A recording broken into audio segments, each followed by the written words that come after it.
And yet here we are today. You tell me you've never cheated on me again, right? Nope.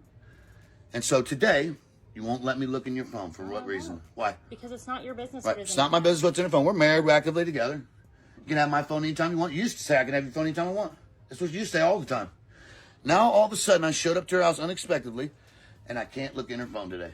No. Why, honey? In the rest of the world, what would you think it was? After that post, he uploaded this video. Go ahead. I want you to. Go ahead. Go ahead. Go ahead. Gladly. Tear my fucking heart up. Go ahead. Go ahead. I guess she didn't like him sticking his nose into her business, and now his motorbike is paying the price. She clearly wasn't happy that he had uncovered her secrets, but this definitely wasn't the right way to handle it. You cheat on your girl for 100 mil. Why would you even ask that? What? For 100 M's? Don't even answer it. Who the fuck would cheat on a girl for 100 M's? Switch back to desktop, y'all.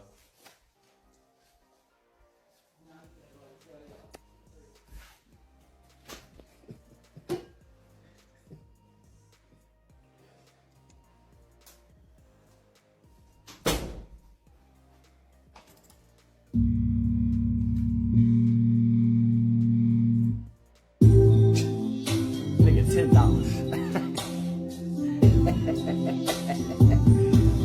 for free. Nigga, I cheat on myself for 100 million. Nigga, what the fuck? For 100 million, I will cheat on myself.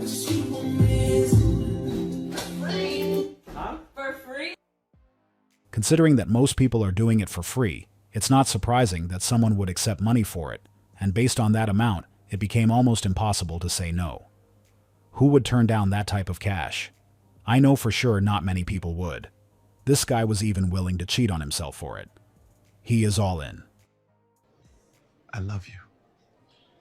What about your wife? My wife doesn't love you.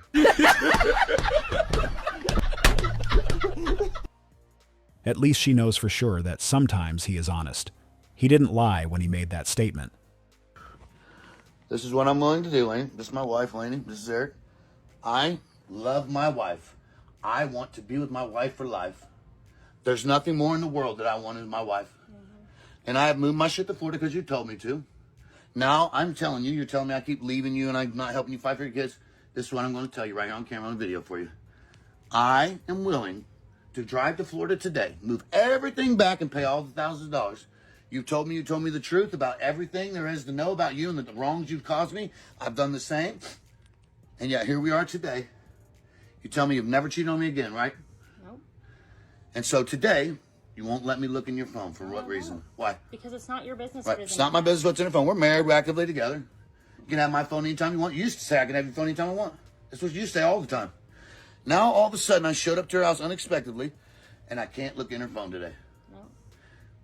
Why, honey? She didn't have to say anything. Her facial expression said it all.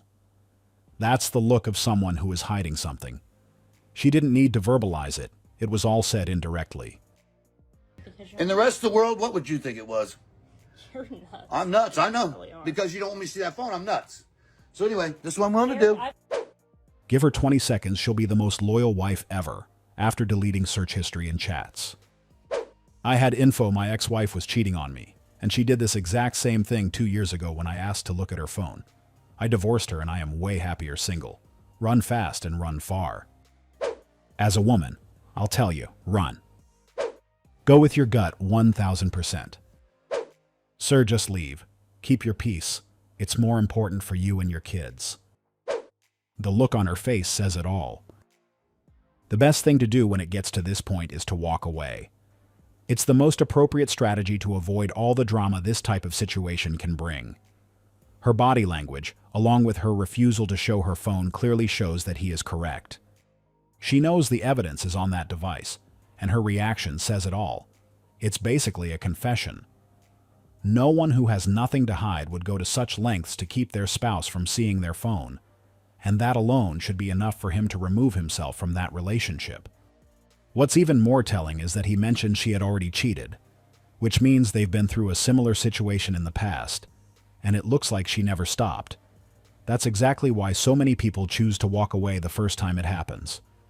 Because we know there's a high chance it'll happen again, and nobody would want to be in this type of relationship. Go ahead. I want you to. Go ahead. Go ahead. Go ahead. Gladly. Tear my fucking heart up. Go ahead. Go ahead. Go ahead. There you go.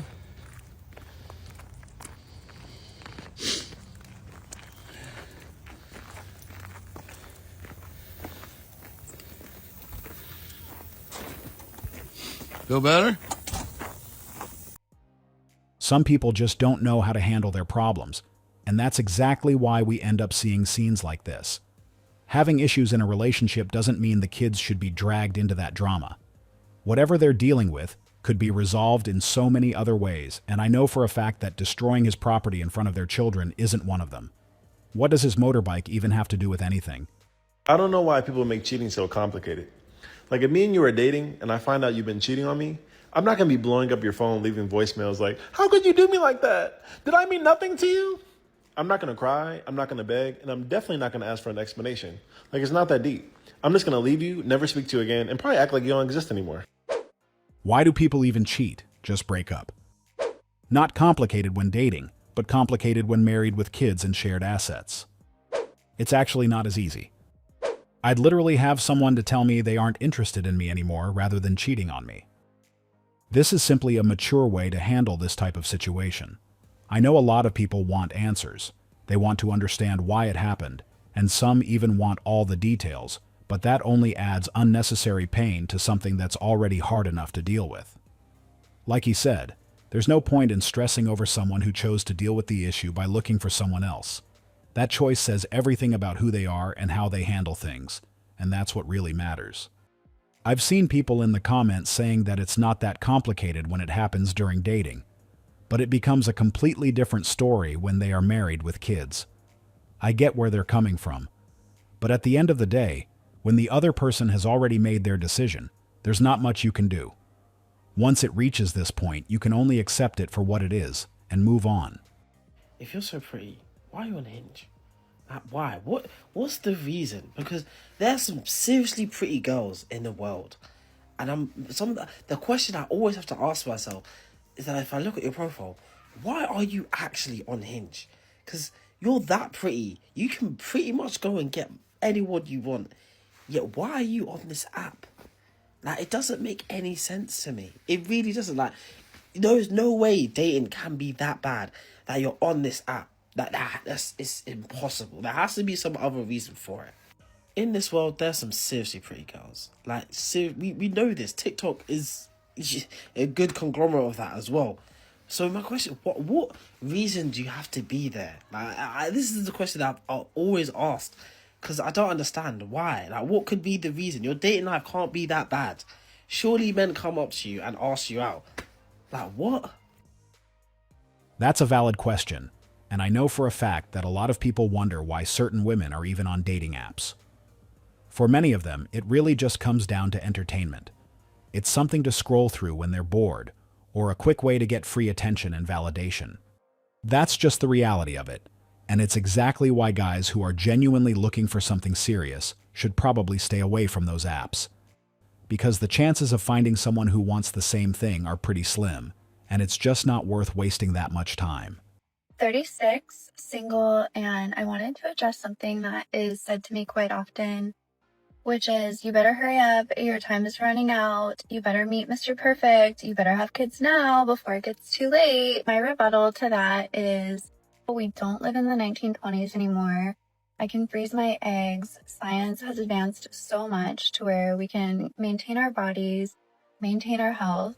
I've maintained my emotional health, my physical health. I'm constantly growing and evolving.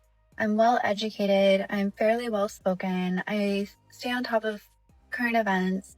And I think my advice to any other women who are going through that or who are becoming of age to where that's going to be said to you is really, first of all, take a good look at who is telling you that. Like, do they have their life in order? Are they someone that you would want to be like or want to become? Or is this someone who is living out of fear? Because that's really a fear-based mentality, and I don't want to make any life decisions based off of fear. She completely misunderstood the point. No one is trying to instill fear in anyone. When it comes to this topic, there's been a lot of discussion online, and most of it seems focused on giving women more information. It's really about education. We have to acknowledge that nature plays a real role in this, and there's a right time for everything, something she seems unwilling to accept. A quick Google search will show that after a certain age, it does become more difficult.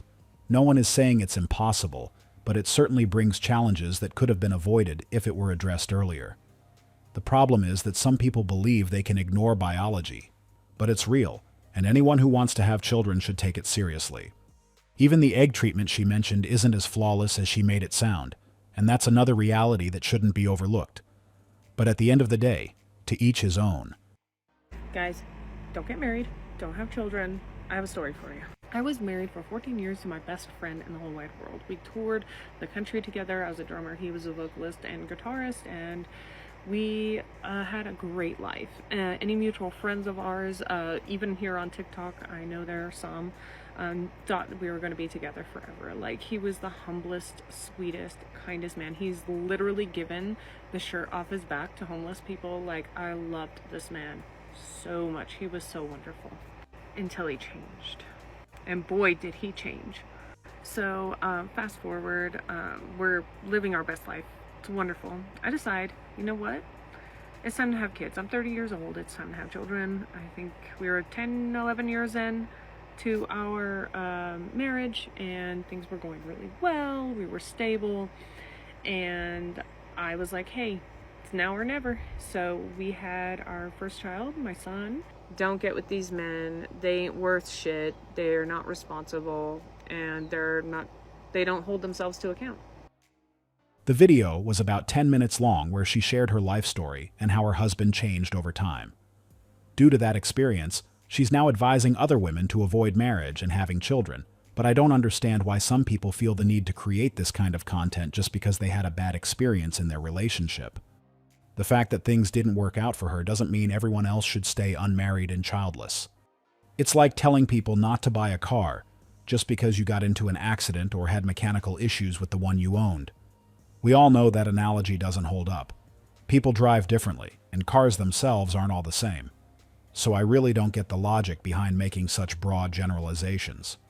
Just because her relationship failed doesn't mean others won't succeed. The most helpful advice she could have given would be to encourage others to choose their partner carefully. That would have made a lot more sense than telling people to avoid building a family because she was let down by the person she chose.